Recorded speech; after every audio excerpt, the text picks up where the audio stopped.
नमस्ते, स्वागत है आपका आज के इस वीडियो में। तो आज ज़्यादा न्यूज़ एक्चुअली है नहीं, तो उसी को हम कवर करेंगे यहाँ पे।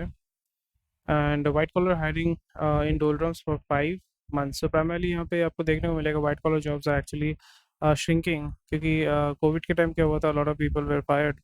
एंड अभी जो है प्राइमरली आईटी सेगमेंट में टेक नॉन टेक जो वाइट कॉलर जॉब्स हैं, marketing, sales, technical, coding job, ये सारे जो वाइट कॉलर जॉब जिसको बोला जाता है यहाँ। वाइट कॉलर जॉब का मतलब होता है कि जहाँ पे आप ऑफिस में जाते हैं वाइट कलर का कपड़ा पहन के। ब्लू कलर मतलब जो माइन वर्कर्स होते हैं, यहाँ पे फिजिकल लेबर होता है। तो वो एक डिस्टिंक्शन होता है white colour and blue colour का।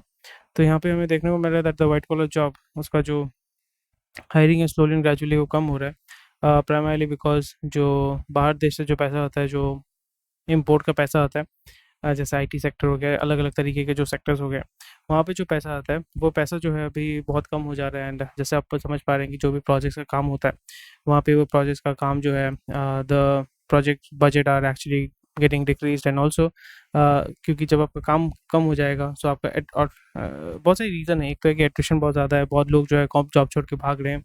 दूसरा है मूनलाइटिंग हो रहा है, बहुत सारे एम्प्लॉय जो है वो मूनलाइट कर रहे हैं, अपना जॉब के साथ साथ दूसरा काम भी कर रहे हैं। उसी के साथ साथ और एक जो प्रॉब्लम है वो ये है कि आपका जो इनकम है, इनकम डेफिनेटली बढ़ेगा, बट आपका जो मार्जिन जो है वो श्रिंक हो रहा है, बिकॉज जो एम्प्लॉय कॉस्ट है वेरी वेरी हाई।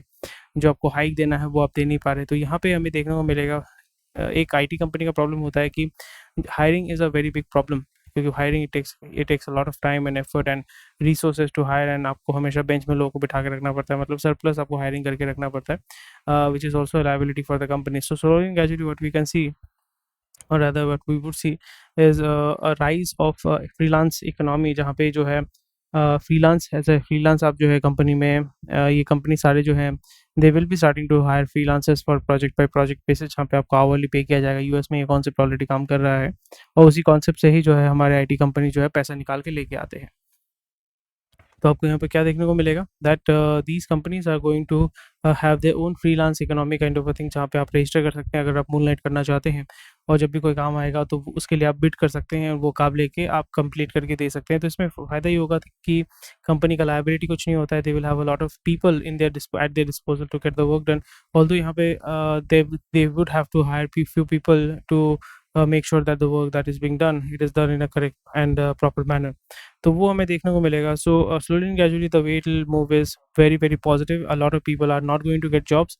प्राइमरली जो lucrative होता था, मतलब हाँ, डेफिनेटली अब people who are going to get job, they are going to make a huge amount of money, because a certain part of the work will be taken care by the AI, certain part of it will be managed by people who will be very specialized, and उनको बहुत ज़्यादा पे किया जाएगा।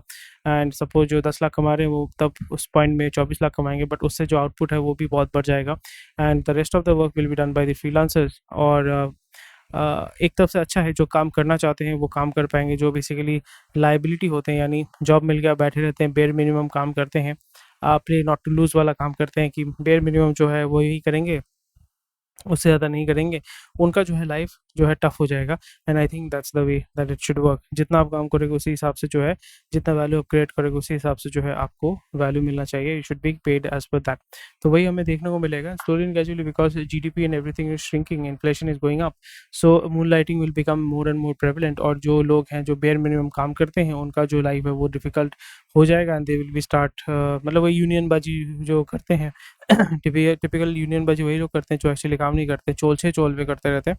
सो इससे क्या होता है कि कैपिटल जो होता है वो कभी किसी के लिए वेट नहीं करता। So it will move away from the situation, and it will move towards जहाँ पे मैक्सिमम प्रॉफिट उनको मिलेगा। सो अगर इंडिया में होता है बहुत अच्छी बात है, नहीं तो what we would see that it will move towards Vietnam, Philippines, Pakistan, Bangladesh, जहाँ पे कोडिंग और लेबर जो है, मतलब जो लेबर, वाइट कॉलर लेबर जो है आपको सस्ते में मिल जाएगा।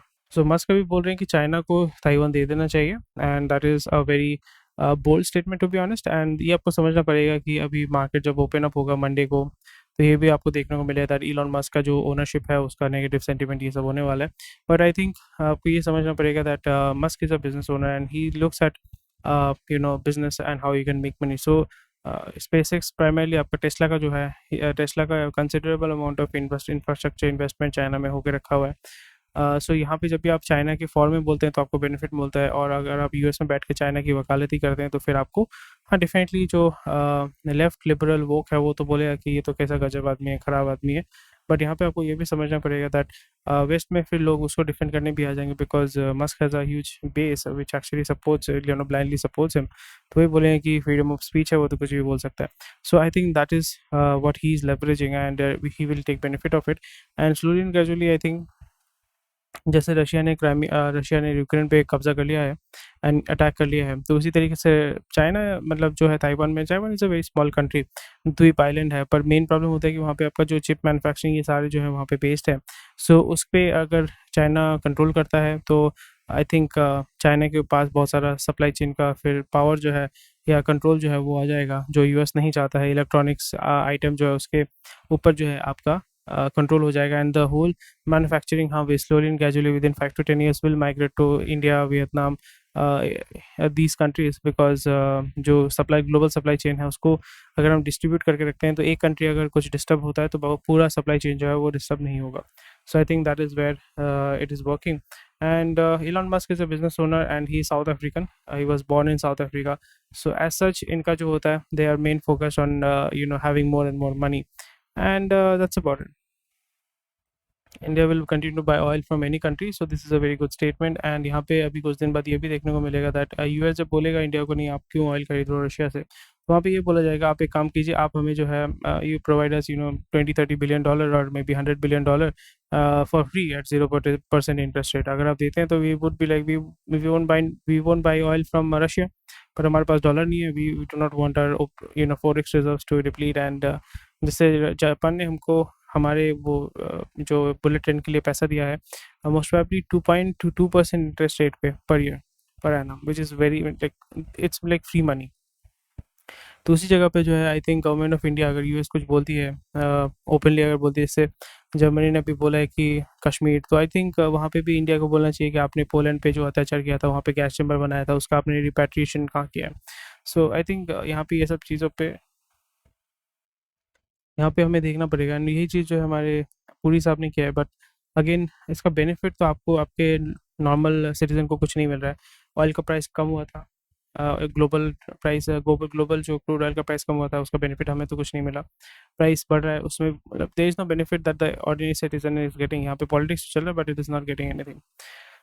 So, India has not publicly condemned Moscow's special military action in Ukraine and has become Russia's number 2 oil buying after China as Western। तो ये बहुत अच्छी बात है, and everyone is struggling. And इस जगह पे जो है प्राइमरी सबसे बड़ा जो लॉस है वो अमेरिका का होगा, अमेरिका का डोमिनेंस कम होगा। So I think that's a very good way, and we should be focusing more and more and creating a situation where the dominance or basically the monopoly of US is taken away। So that's about it for today. ज़्यादा news actually है नहीं आज, तो जल्दी आपको निपट गया है। तो thank you for watching this video. कोई भी क्वेश्चन कोई कमेंट सेक्शन में बताइएगा ताकि हम आपको और भी मदद कर पाए। टेक केयर, बाय बाय, जय हिंद।